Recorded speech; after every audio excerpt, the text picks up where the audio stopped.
back. Right. This might blow your mind, so I'll say it slowly. It takes 12 days to count to 1 million. That's mad. It takes 32 years to count to 1 billion. Right? The median income in this country is 29 grand a year. If you spent that every day of your life, it would take you a century to spend it. Do you get that? 12 days, 32 years, 29 grand a day, 100 years. It'd take you to spend it. This is mad wealth. This isn't millionaires. This isn't successful businessmen. This is wealth that you can't comprehend. There's nothing wrong with getting to 1 billion, but if you can prove to me that you haven't done that through exploitation and through weaseling out of laws and taxes, 10% of the world's GDP is sitting in offshore tax havens. Billionaires are the more likely to have an offshore tax account. 15% of our GDP is in offshore tax havens. A third of UK billionaires moved their wealth out of the UK last year to get your grubby mitts off of them. A third of the global billionaire wealth is inherited. Fair enough, these guys' fathers have done great things or might just have a certain surname, whatever. Another third of that, and this is from Oxfam, is gained from crony connections to government and monopoly. Their words. It begs the question, why do we protect them at all costs without ever really talking about the individual, how they got there? Is their business worth more than a competitor that might not be anywhere near 1 billion, etc.? We could be here for hours. I just want to touch on the subject a little bit, get some facts out there, get you thinking, and then in another episode we can really dig deep into billionaires themselves rather than just general stuff. Some say they create all the jobs. Some say their wealth trickles down as it should naturally. Some would argue that if these pricks paid their fucking taxes, they'd probably still be billionaires and nobody would be poor. Madness.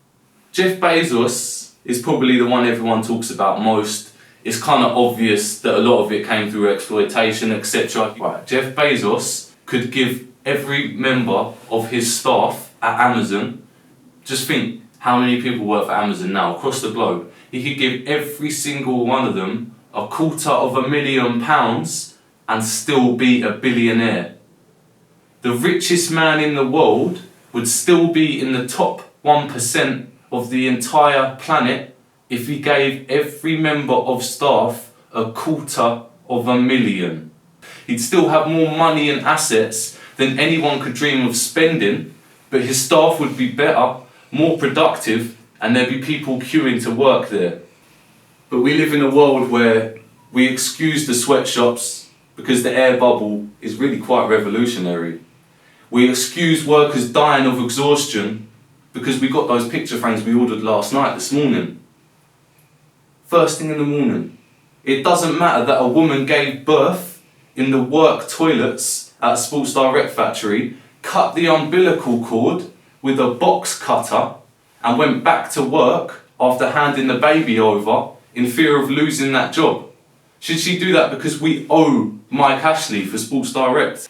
This is another one. This might blow your mind a little bit more, yeah? Think of a job that pays $5,000 a day. Pretty important job, no? There's not many jobs I can think of that earn that much. You could do that job for $5,000 a day, no days off, from the time Columbus sailed to America to the moment you're hearing me speak. Right now, 527 years ago, you wouldn't be a billionaire yet. $5,000 a day. During the first 4 months of 2018, Bezos earned $1.1 billion every 4 days.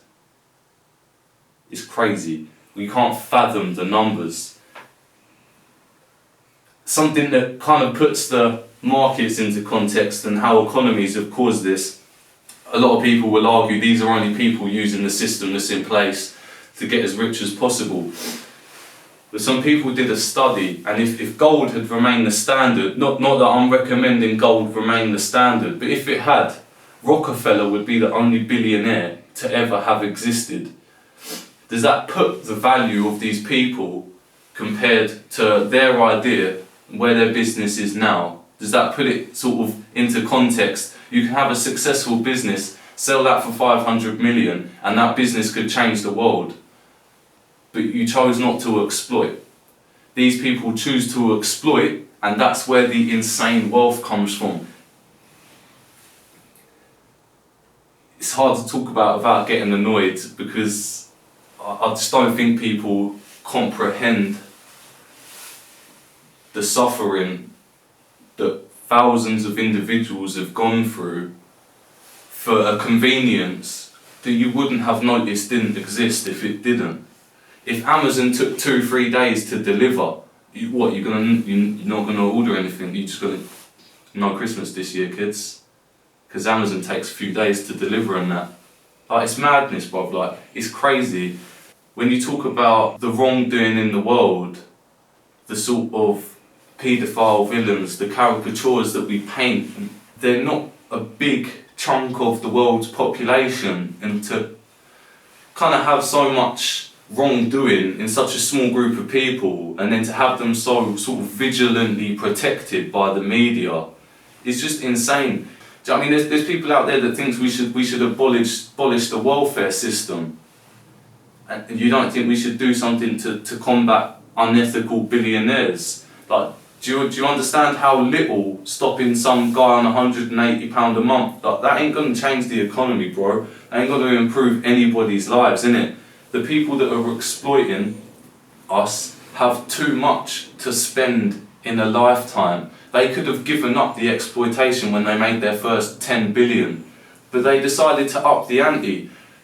You look into people like the guy who runs Twitter, that Jack, like, these people are sociopaths. Like, they wake up and have, like, they don't eat for 3 weeks at a time, and get up and have like 4 ice baths and shit. Like, these people, they're not fucking doing business, bro. Like, they're just doing weird fucking billionaire shit in the boardroom, making decisions, making the world or their business better. Bill Gates spends his free time with fucking Epstein, not trying to bring Microsoft to these other countries like the image is painted of him. It's a crazy world we live in when we value the people that kind of walk all over us more than those that are stood next to us. In an age of know your own worth, we seem to deny that the person next to us has any. It doesn't sit right, because it isn't right. You can't comprehend that much money because it's too much money. And talking about billionaires reminds me of a very relevant topic at the moment. Jeffrey Epstein. I don't know if any of you have been keeping up to date with it. I've been keeping up to date with it on YouTube, as we all do. So big shout outs to Sean Atwood. That's where I've been getting all my information from. Well, most of it been using the internet as well, of course, but it's quite hard to get hold of, as you can imagine, when a prince is involved. But there we go. Right, this is something I wrote. This is where we're at in the case here, and the silence in the media about this is deafening. Right, so we have detailed accounts of Prince Andrew at sex parties, and a girl who was 15 to 17 at the time confessing to have been used for sex by Prince Andrew herself. But they have now at least confirmed the locations and cross-matched them with his official location, royal trips, things like that, at any given time. And the locations given by the victims match those that he would have been in for state duty. So the ball is moving in court, yet the ball has stopped rolling outside of the media. We've got Bill Gates to Bill Clinton to his Secret Service agents, all the way to Trump and Naomi Campbell involved in this. And pretty much all of them are just walking about around their daily business. Ghislaine Maxwell, the person that accused these girls, is still walking about without even an arrest warrant. Jeffrey Epstein sits in a morgue.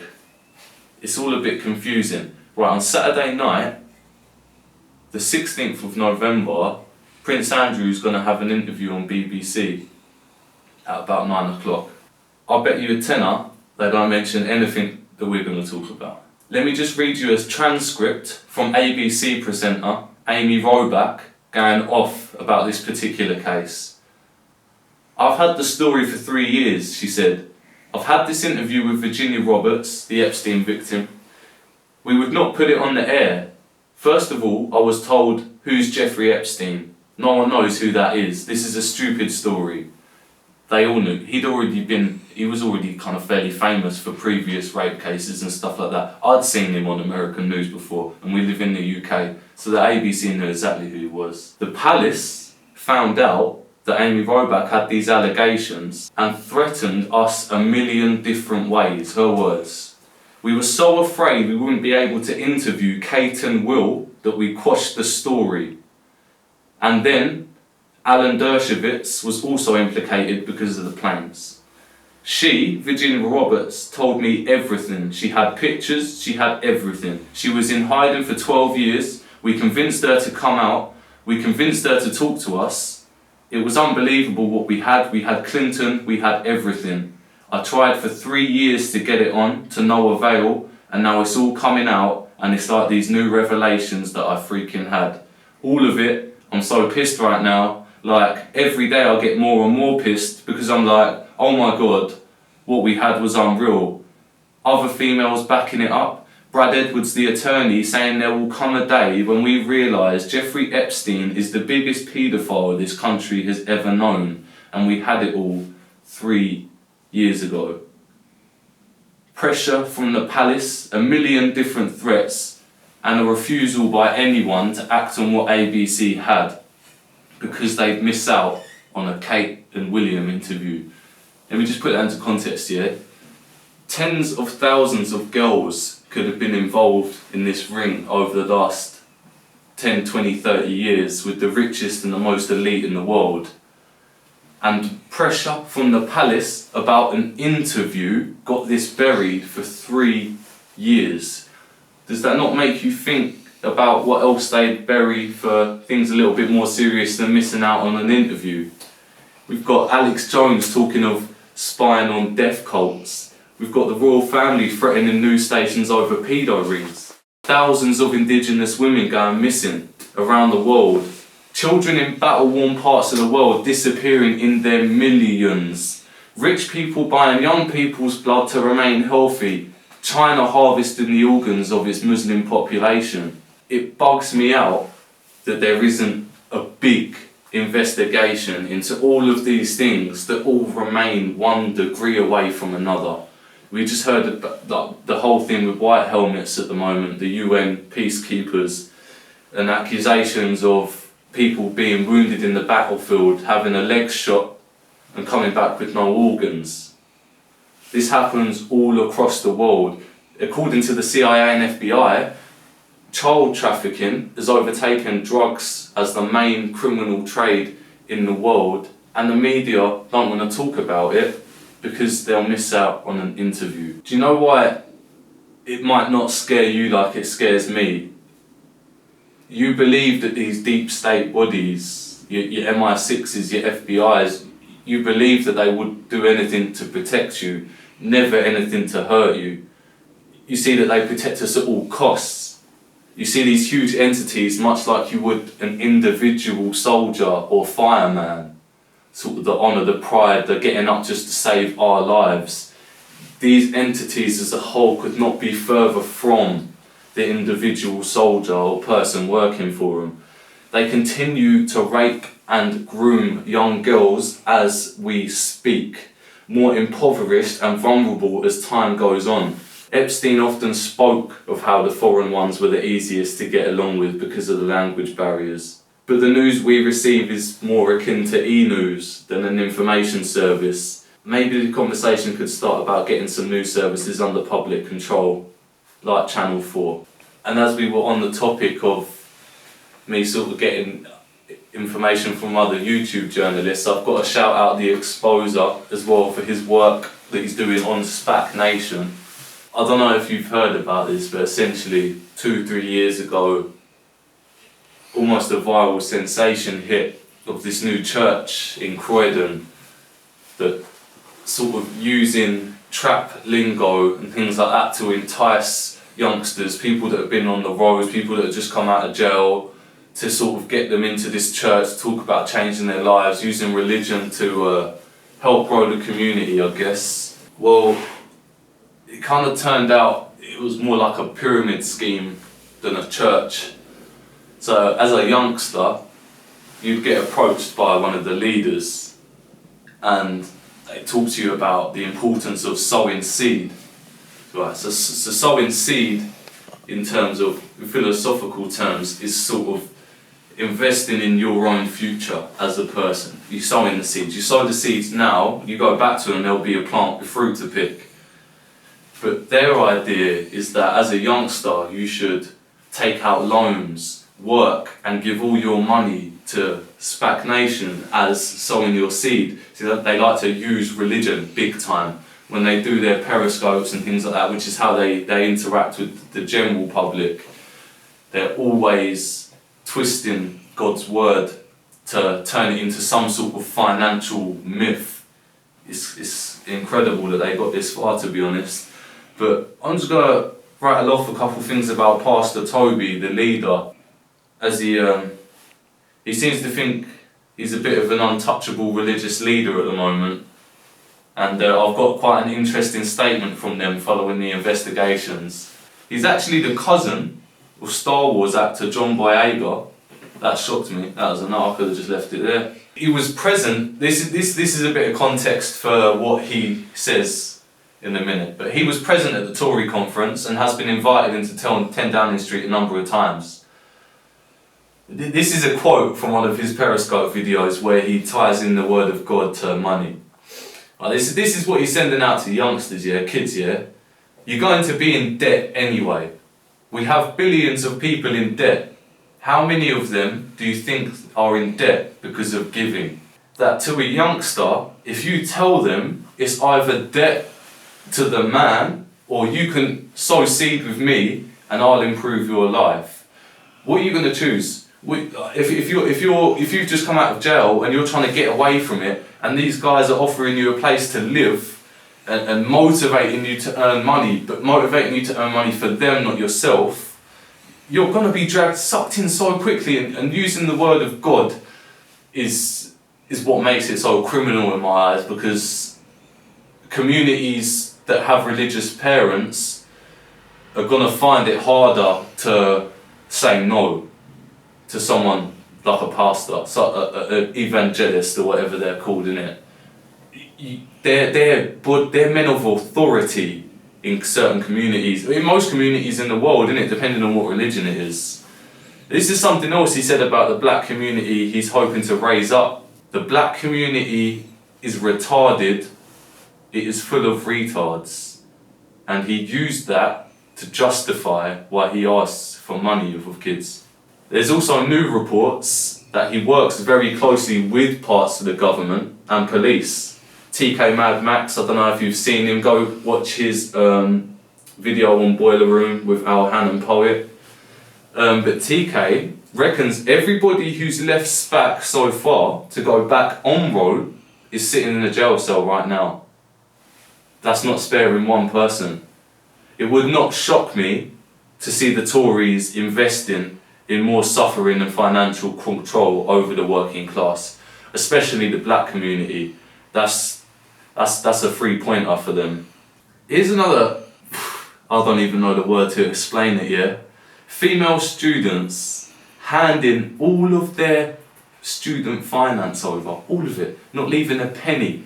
Do you know why? Because the pastor asked, why are you calculating it? When she was figuring out how much seed she could afford. That's manipulation. That is bullying. If you're a big man, with a bit of a reputation on the roads and now you're sort of pressuring kids, why are you calculating it?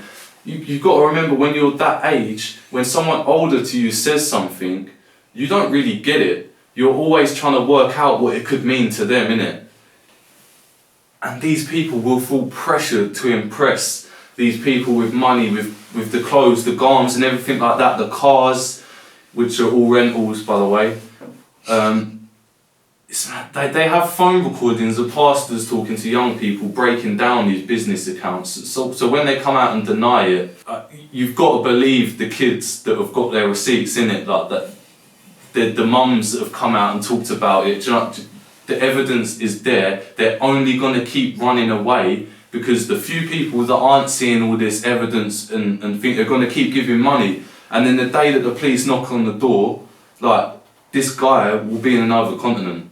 It's as simple as that. It's the more sort of real to us way of asset stripping. He deny. The way that he's talking at the moment is, you've got to keep believing in me. It only works if you believe in me. He's squeezing the orange to get the last bit of pulp out, and we can't let him do this and run, because as soon as he's run, that's it. He's gone. Another guy that works for him, Charlie Cairns, a little posh boy. Do you know what I mean? He ain't vulnerable. This is a boy that's jumped onto the thing to get other vulnerable people involved, yeah? He's an evangelist, yeah? That's his title, bro. It's mad. He don't know nothing about God. He tells young people that if they give him money, he'll flip it in a trade, and then he blocks them. He's a basic fraudster, yeah? He walks around Westfield in designer clothes and that, persuading kids to take out universal credit claims, taking the money, boying it off. Telling them to invest in office space for himself so that he can give them free courses on trading. Another one, Marianne Mola, a woman this time. She said that she worships Pastor Tobi and not God. She said that in a speech to other people below her. She's a leader in a house, okay? So you've got a house of like young kids and that, young adults, and you'll have one person in there who's like the main leader, main contact to Pastor Tobi. But there is guys in between that cover areas and things like that. She said on the same video that she said she worships Tobi and not God.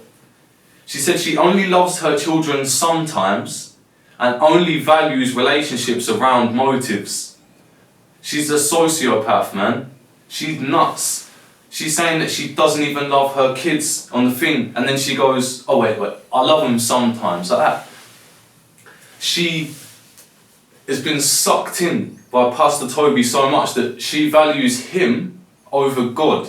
How can you take anyone seriously that values their local vicar, whatever you want to bloody call it, over the word of the person that gave this guy that power? Like, it just don't make sense, man. Like, you've got to be stupid, or you've got to know what's going on, and you think you can work your way up to that position of being a Tobi, where you can just sit back and defraud your whole community. It's crazy.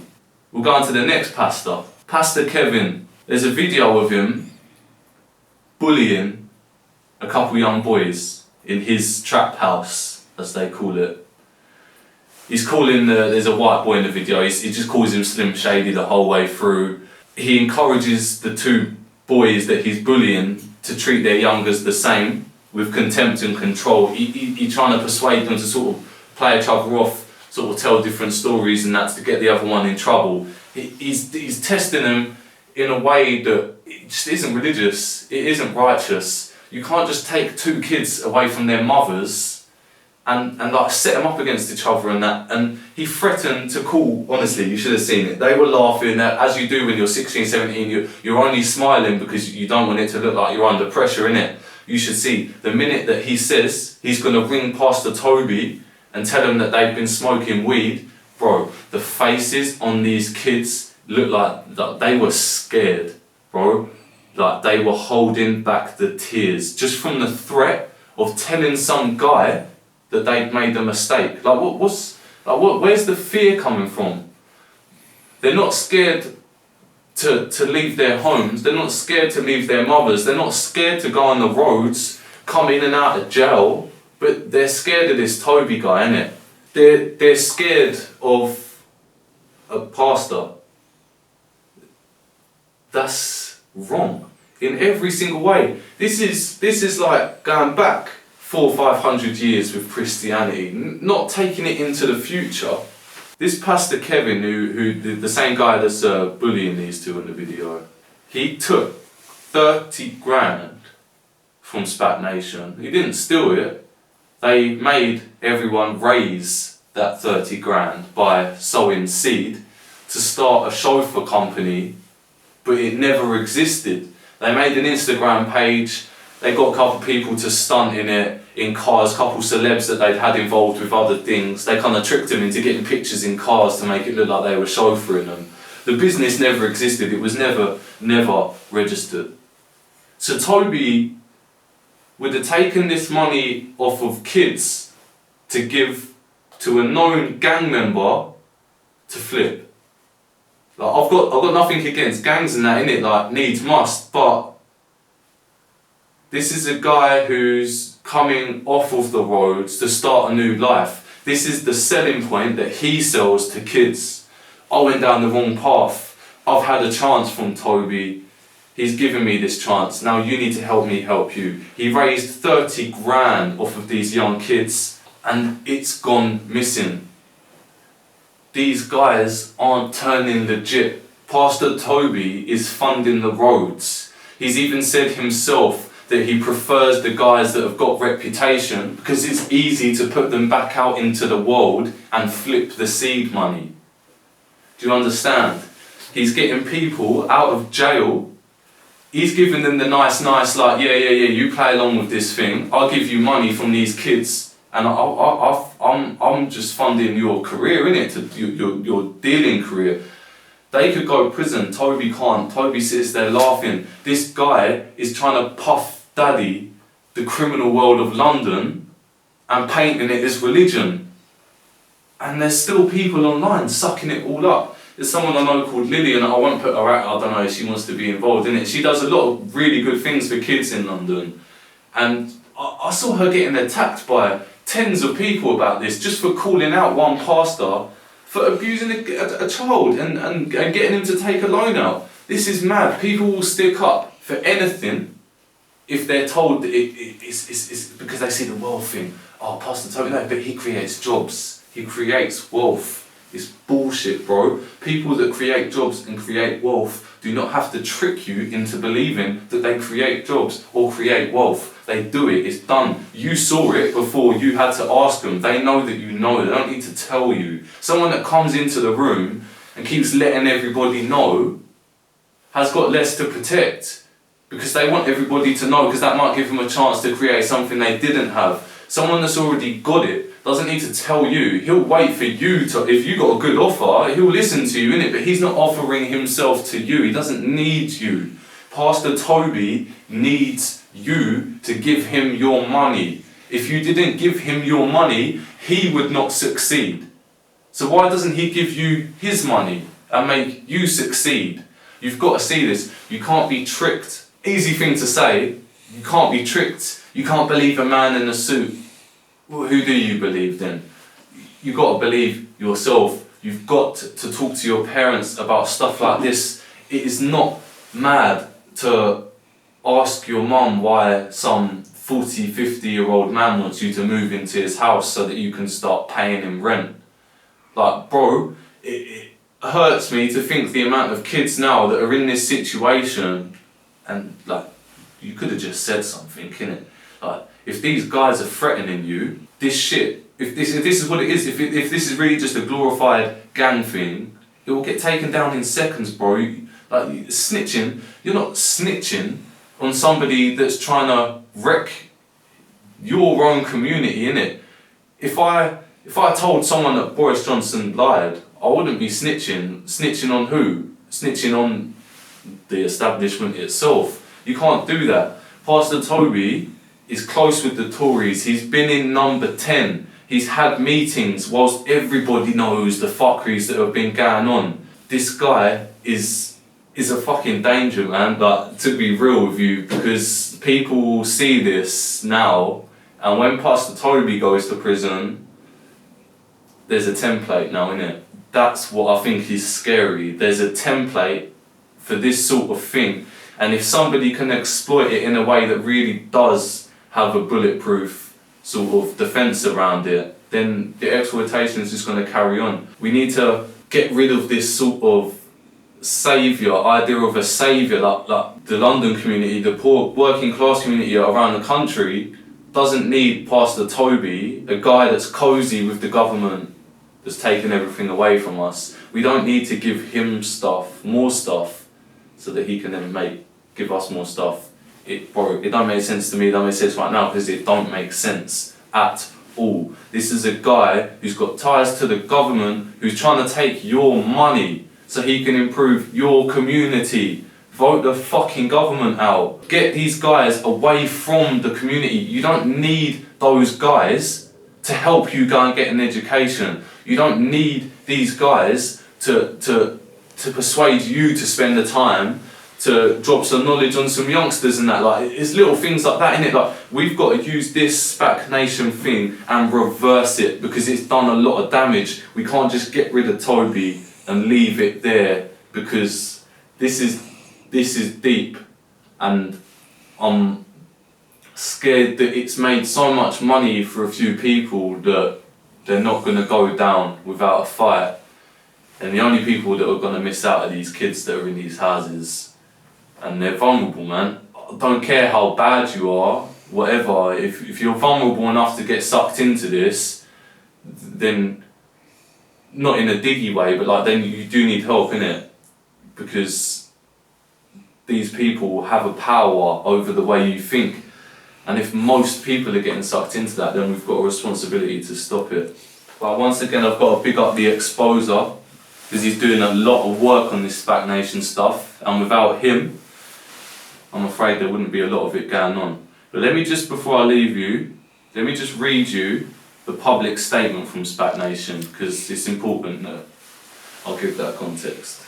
We have been inundated with many claims and allegations within the last few weeks, and many publications hastily put together in order to meet up with political deadlines. Anyone reading between the lines of most of these publications against SPAC Nation will see a clear attempt to discredit us in order to get a political party using us as leverage to score cheap political points. It is therefore in the light of this that the board deems it necessary to reiterate our position on the ongoing smear campaign. SPAC Nation has never been and is not backed or supported by any political party nor institution. Neither have we been fined by any government institution. We have never received any grant or sought endorsement from any agency or parastatal, as that is not what we seek. We welcome all meaningful investigations into our operations, as we have always done. This helps to show our discipline, focus and commitment to best practices, whilst always looking out for ways to serve our community better and making sure that we fulfil the objects of our charity to the society.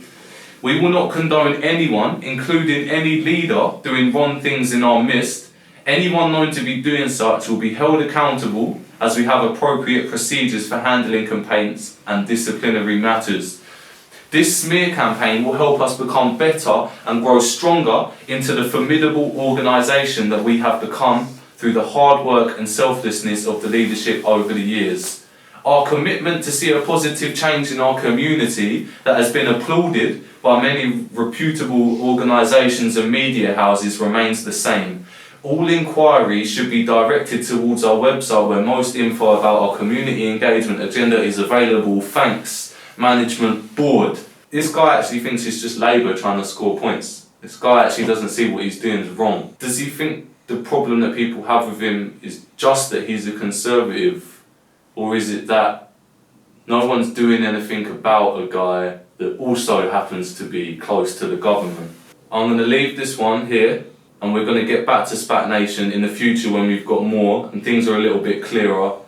I will continue to update you from information from the exposure and shit like that, but we will get into SPAC Nation, into some of the claims, because there's a lot that I can't really talk about at the moment because it is really fresh allegations. We're going to wrap up episode 1 there. We've skimmed through a couple topics. If there's anything you like in particular, do give us a shout and we'll open that up as soon as possible. We're going to look to open it all up anyway, get some guests on, really open up the debates and stuff, because you don't just want to hear me talking about it. Yeah, you do. Like, comment, subscribe if you like what you see, not what you hear. There'll be links in the bio for our socials, for the production team, myself, the links for the facts, sources of information, etc. May even put a link in there for the exposer, because he needs the exposure. Lyricist. Thanks for listening, everybody. We'll see you soon.